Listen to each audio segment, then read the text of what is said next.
이 116편 시편 116편의 또 다른 키워드 하나는 바로 건져낸다는 거예요.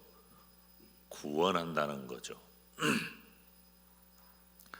우리 전라도 사람들이 그전부터 자주 쓰는 말 하나가 뭐냐면 아이고 연금 받네, 그런 말 하잖아요. 죽었다 살았네, 그 말이죠.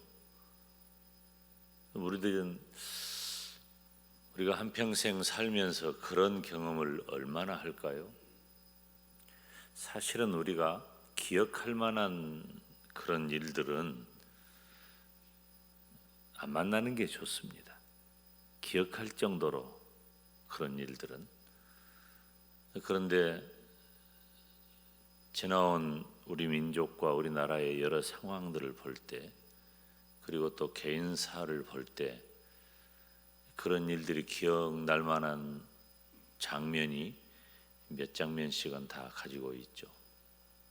그런데 사실은 우리가 인지하지 못할 뿐이지 매 순간 우리는 그런 경험들 속에 있는 거예요.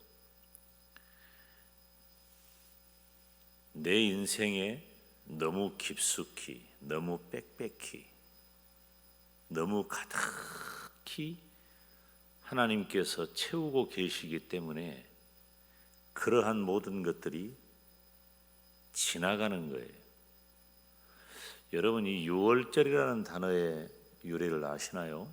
6월이라고 하는 말은 이렇게 넘어간단 말이에요. 지나간다는 말이죠. 6월이라고 하는 것은 패스 오버, 지나가는 거예요. 넘어가는 거죠. 왜 넘어가요? 피를 보고 넘어가는 거예요. 피를 보고. 모든 첫 것은 다 죽는 것이 하나님의 재앙이에요. 하나님이 정하신 거예요. 다른 이유는 없어. 하나님께서 그의 택한 백성 이스라엘을 애굽 땅에서 건져내시고자 하는데 바로의 마음이 강팍하기 때문에 9차례의 재앙, 즉 애굽이 섬기는 9가지의 우상을 다 박멸하는 것을 보고도 안 되는 거예요. 그러니까 하나님께서 첫 것을 쳐버리는 거예요. 여러분, 첫 것의 소중함이 얼마나 대단한 줄 우리가 다 아시잖아요. 우리도 아들은 받아들이지, 자식이 그렇게 많아도, 물론 조금 집안마다 좀 다르기는 했지만 과거에는요, 큰아들이, 우리식으로 말하면 큰아들한테 몰빵을 해주고 또 그 큰아들이 또 책임을 져주는, 이게 어쩔 수 없는 시대적인 상황이었어요. 그래서 집안에서 제일 억울한 사람이 둘째라 그러잖아요.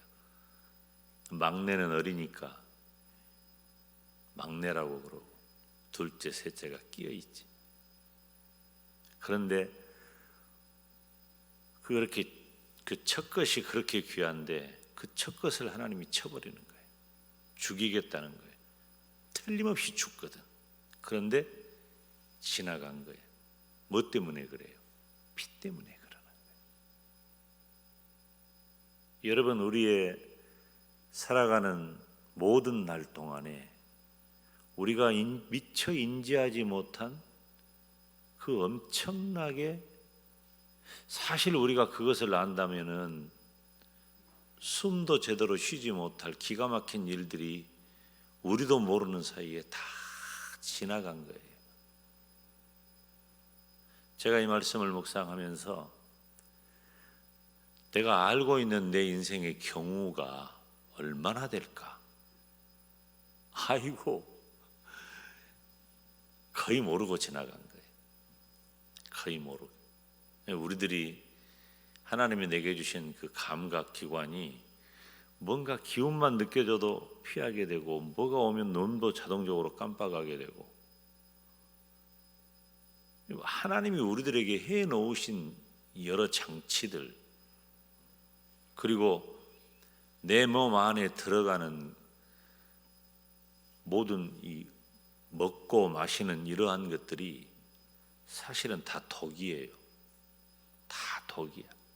근데 그 독을 하나님이 다 내 장기를 거쳐서 지나가는 동안에 거기서도 영양분은 빼가지고 내 몸을 지탱하게 하시고, 진짜 틀린 것, 나쁜 것, 필요 없는 것은 배출시켜요. 소변, 대변만 그러는 게 아니야.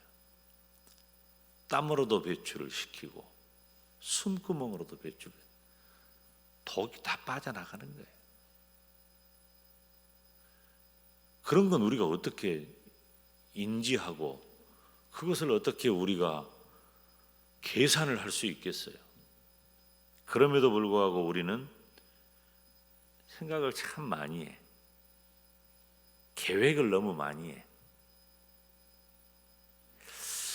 글쎄요, 제가 미련하게 그지없는 사람이라서 그런지 모르겠지만은 저는 그렇게 많은 경우를 꼼꼼하고 빽빽하게 계산하고 생각하고 따져보고 살펴보고 계획하고 잘 못합니다. 그것이 어떻게 보면 제가 가진 하나의 큰 단점이죠. 그런데 하나님께서는 그 단점 때문에 제가 무너지도록 두지 않으시고, 하나님은 내 옆에 계셔서 내 손 붙잡으시고, 내 눈 주님께서 붙잡으시고, 내 생각도 붙잡으셔서 하나님이 이끌어 가시더라고. 내 힘으로 뭘 할 수 있다고 생각하는 것 자체가 그 불신앙이에요. 그리고 모르니까 그래. 우리가 나도 모르는 순간에 지나가는 그 어마어마한 위험. 제가 설교를 할 때 가끔 언급하지만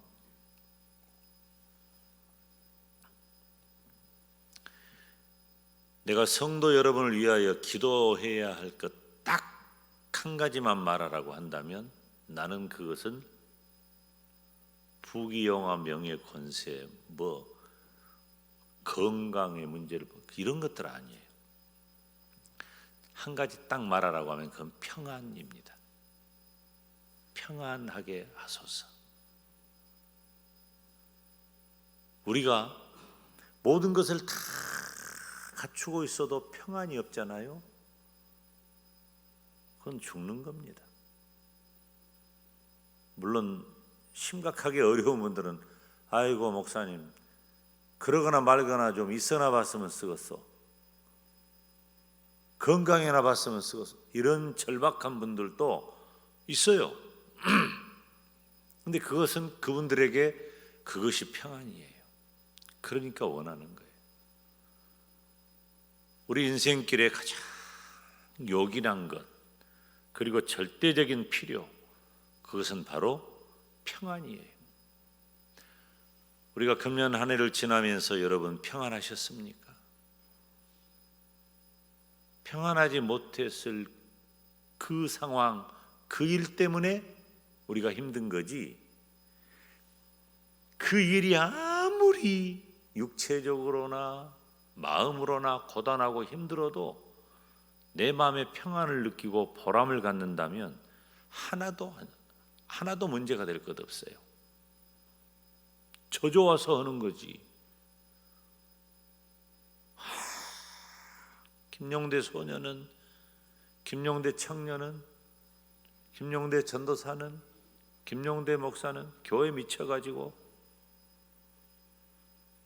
솔직히 말하면요, 제가 신학교 가기 전 신앙이 더 좋았던 것 같아요. 교회학교 교사 10년 할 때요, 내 아내가 증인인데 미친놈같이 교회 일했다니까요. 교회밖에 모르고 교회 안에 살고, 대학교 가서도 동아리 활동도 할 줄 모르고, 아르바이트 한 번도 안 해보고, 오직 교회가 그렇게 좋더라고. 그러면 그때 저는 어땠는가? 가난했어요, 고독했어요, 미련했어요. 제가 인간적으로 무엇을 이룬 것은 아무것도 없었어요. 세상에 주일학교 캠프 가는데 캠프 간다고 검정고시 날짜 겹치니까 검정고시 안 보고 캠프 가버린 거예요. 그 사실을 나중에 알고 내 큰동서 되는 그 김장만 장로가 나를 불러가지고 얼마나 나를 나무라든지 그러면 되겠냐, 자기 일을 해 나가면서 교회 일도 하고 그래, 이런 말을 들을 정도로 미치게 한 거예요. 근데 너무 좋으니까. 여러분, 앞으로 우리에게 남아있는 내 인생의 날들 중에 우리가 원해야 할 가장 큰 것은 평안입니다. 제가 하나님이 세우신 주의 종으로서, 여러분의 담임 목사로서 이 시간에 축복하는데 평안이 있을지어다. 평안하시기를 바랍니다. 근데 여기 오늘 시편 116편 쓰신 분은 이렇게 얘기를 하는 거예요. 내 영혼아 내 평안함에 돌아갈지어다. 여호와께서 너를 후대하심이로다. 이 사람은 죽었다 살아났다니까. 연금 본 거예요. 죽을 뻔했네. 어쩌면 이 사람은 시편 116편을 기록하는 동안에 눈에서 눈물이 줄줄 흘렀을 것이고 몸이 부들부들 떨렸을 것이고 어찌할 바를 알지 못해 한숨만 쉴 수밖에 없는 그런 상황일진데 평안함을 말하면서 하나님이 나를 후대하셨다. 어떻게? 8절 주께서 내 영혼을 사망에서, 내 눈을 눈물에서, 내 발을 넘어짐에서 건져주셨다. 건져주신 거예요. 사랑하는 여러분, 2022년 금년 한 해 하나님이 우리를 후대하시고 하나님이 우리를 건져주셨습니다. 지나온 생에 내가 뭐라고? 하나님이 나를 후대하시고 하나님이 내 인생 중에 나를 건져주셨습니다. 그러면 하나님은 어떤 분이에요? 오늘까지 그렇게 하고 끝? 아닙니다. 오늘 아침에가 떠오르는 것처럼 하나님은 언제나 변함없는 일정성을 가진 분이셔서 남아있는 내 생애 동안도 변함없이 나를 후대하시고 변함없이 나를 건져주시고 변함없이 나를 지켜주신단 말이에요. 그 하나님의 은혜 감사하면서 하나님 나를 이 못난 죄인을 후대하신 것을 감사합니다. 그리고 나를 사망에서 눈물에서 넘어짐에서 건져주시니 감사합니다. 그 은혜가 내 평생 사는 동안 임하게 하여 주시옵소서. 두 손 들고